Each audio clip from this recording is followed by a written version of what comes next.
Hello, and welcome once again to a reading of the philosophies of Epictetus. Disregard what doesn't concern you.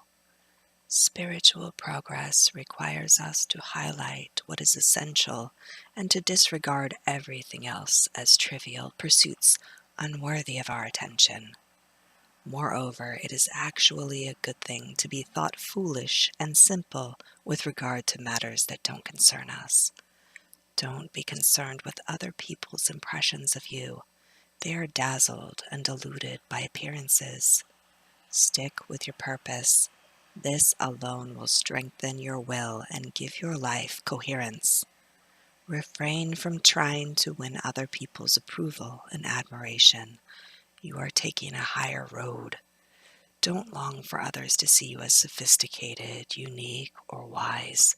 In fact, be suspicious if you appear to others as someone special. Be on your guard against a false sense of self-importance. Keeping your will in harmony with truth and concerning yourself with what is beyond your control are mutually exclusive. While you are absorbed in one, you will neglect the other. Conform your wishes to reality.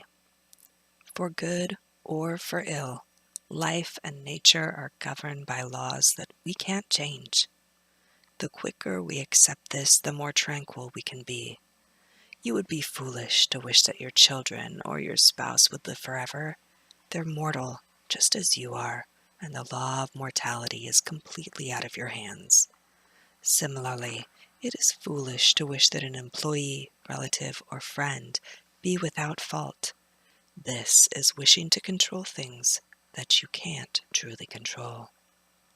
It is within our control not to be disappointed by our desires if we deal with them according to facts rather than by being swept away by them.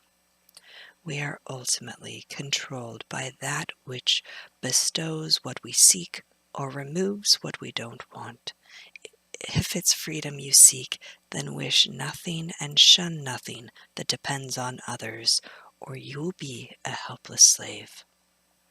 Understand what freedom really is and how it is achieved. Freedom isn't the right or ability to do whatever you please. Freedom comes from understanding the limits of our own power and the natural limits set in place by divine providence. By accepting life's limits and inevitabilities and working with them rather than fighting them, we become free. If, on the other hand, we succumb to our passing desires for things that aren't in our control, freedom is lost. Approach life as a banquet.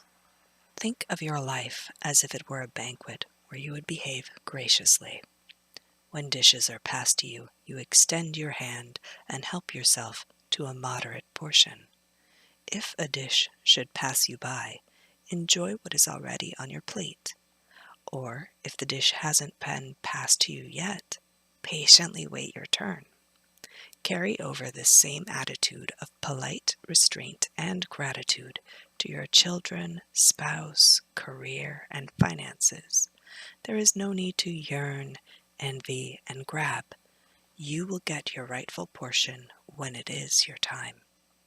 Avoid adopting other people's negative views. Other people's views and troubles can be contagious.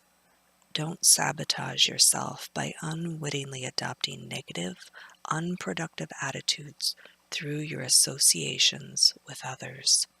If you encounter a downhearted friend, grieving parent, or colleague who has suffered a sudden reversal of fortune, be careful not to be overcome yourself by the apparent misfortune.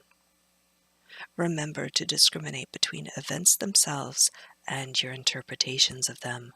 Remind yourself, what hurts this person is not the occurrence itself, for another person might not feel oppressed by this situation at all.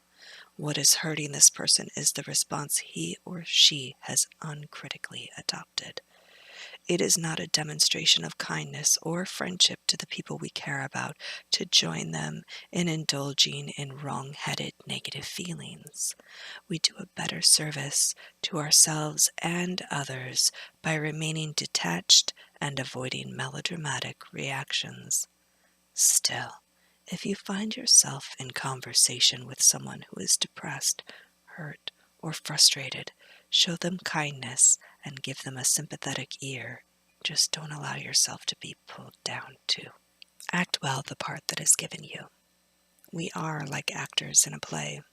The divine will has assigned us our roles in life without consulting us. Some of us will act in a short drama, others in a long one. We might be assigned the part of a poor person, a distinguished celebrity, public leader, or an ordinary private citizen.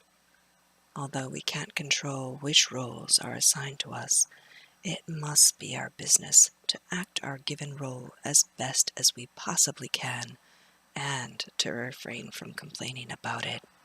Wherever you find yourself and in whatever circumstances, give an impeccable performance. If you are supposed to be a reader, read. If you are supposed to be a writer, write. Everything happens for a good reason. As you think, so you become. Avoid superstitiously investing events with power or meanings they don't have. Keep your head. Our busy minds are forever jumping to conclusions, manufacturing and interpreting signs that aren't there. Assume instead that everything that happens to you does so for some good. That if you decide to be lucky, you are lucky. All events contain an advantage for you, if you look for it.